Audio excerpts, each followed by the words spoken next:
Hey yo, this is Koi, and today I have the Myer Sliivo SL224. This is their newest tri-bit IEM featuring 2 dynamic driver, 2 balanced armature, and 4 microplanars. It comes in at around $270 USD, but may be different depending on your region and where you buy it. The overall unboxing is quite nice, and this is the box that you get. Inside, you get the IM, the cable, and the case, which looks like this with the zipper. Other than that, you get the ear tips, and you get 3 sets of ear tips.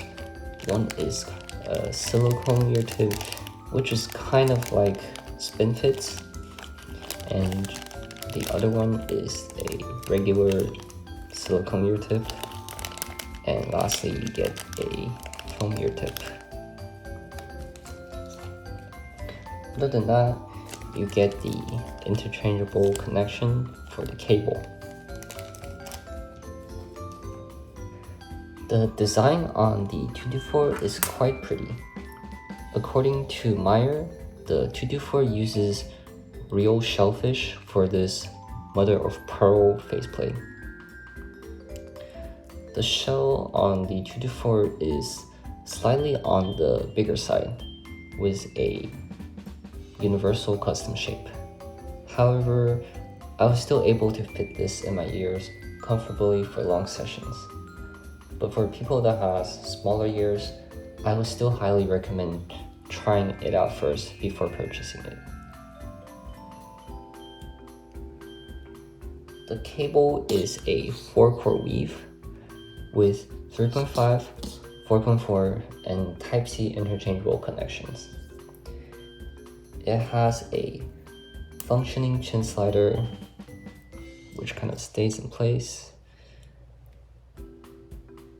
but the cable has just a little bit of memory.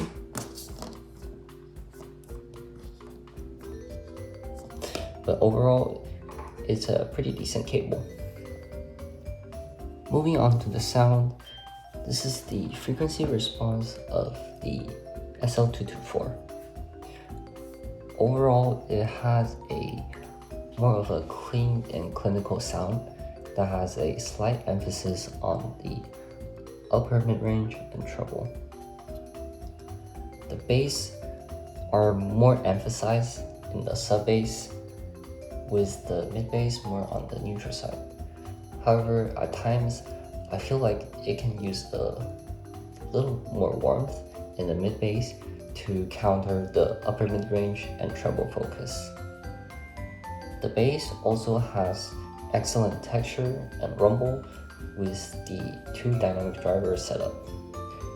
If you have a warmer sounding source or amp, for example a tube amp, it can fix the problem in the mid-bass for me, making it a bit more fun and less clinical sounding.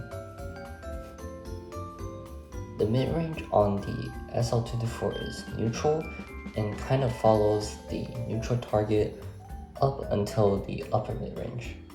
The upper mid-range and lower treble are a bit more elevated, which is quite nice for female vocals, giving female vocals harmonics a bit more emphasis. Some people might find the upper mid-range and lower treble to be too much, as I have heard from some, but I have never found that to be the case for me.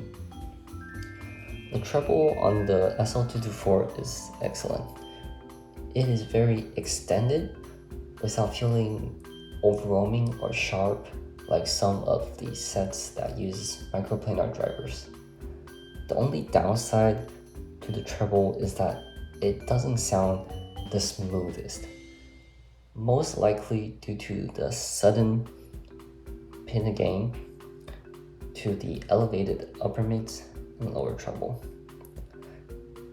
I believe this can make the treble sound a bit disconnected and not the most cohesive with the other parts of the frequency.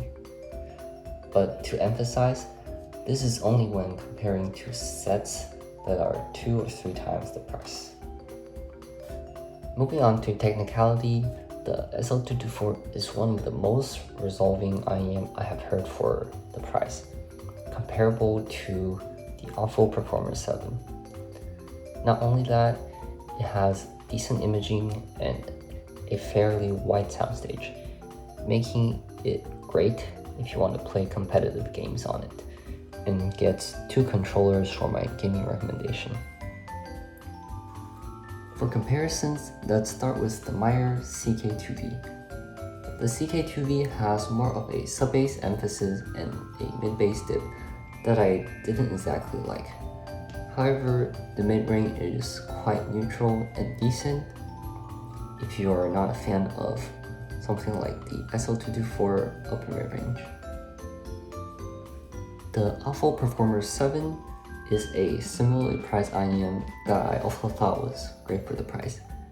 It has a more balanced sound than the SL224, but isn't very good when it comes to female vocals, and the treble can be a bit controversial, whereas the 224 I think are better in both of those areas.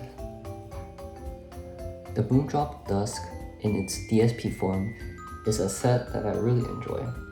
It has better bass than the 224 with its dual opposed dynamic driver setup compared to the bass on the 224.